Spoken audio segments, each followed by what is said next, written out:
After a while, the chief in town enters the stage. The chief in town is the local politician who hires, say, Tokyo Kids men for his rally. He is looking for the jobless touts for his political criminal activities. The layabouts under their captain, say Tokyo Kid, earn money and marijuana by thugging for politicians. And so the arrival at the accident store of the chief in town on a recruiting drive is perfectly natural.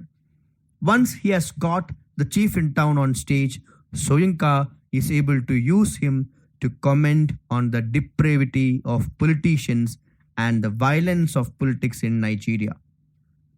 Later, Particulars Joe, a corrupt policeman, enters to inquire about the missing Egungun. He begins to interrogate Kotonu and asks him about his activities on the day of the drivers' festival, the day on which the god was abducted. Say Tokyo Kid, the captain of the gang of thugs, intervenes and persuades him by saying that the Ogun's appearance and disappearance were perfectly normal and they can't be held accountable for that.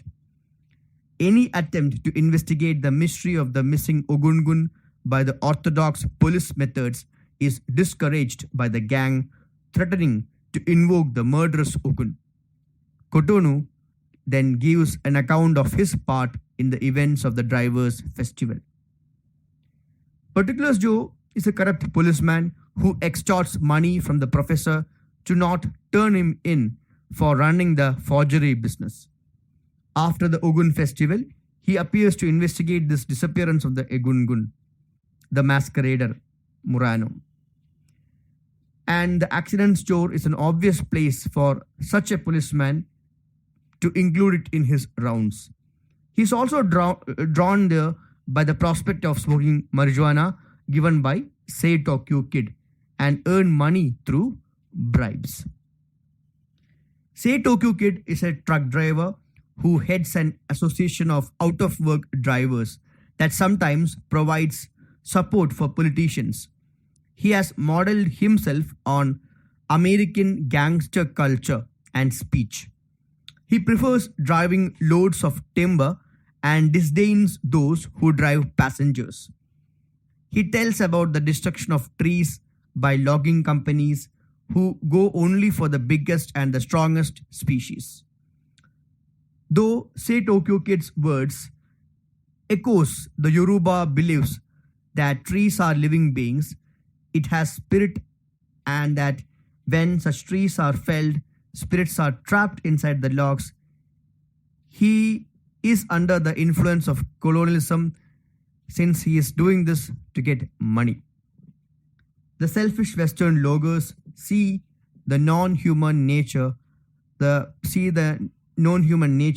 as a free natural resource for making profit.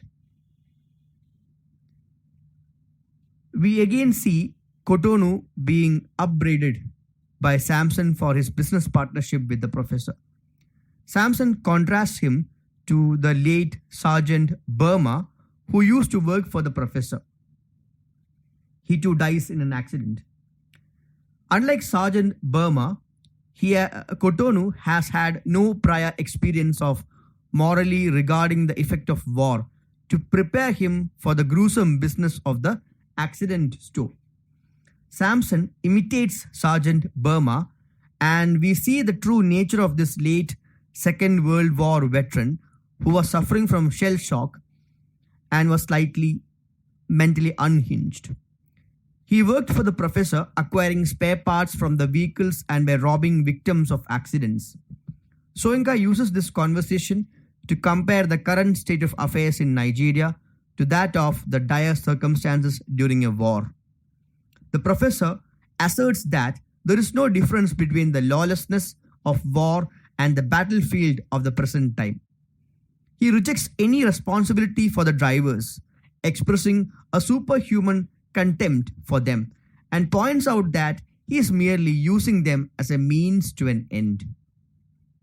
Finally, the professor makes clear that Murano is merely a man, but with the spirit of God in him, and that he has been held captive by the professor as a means of cheating death by foreknowledge. In other words, the professor hopes to experience death and learn its secret mysteries through Murano without dying himself.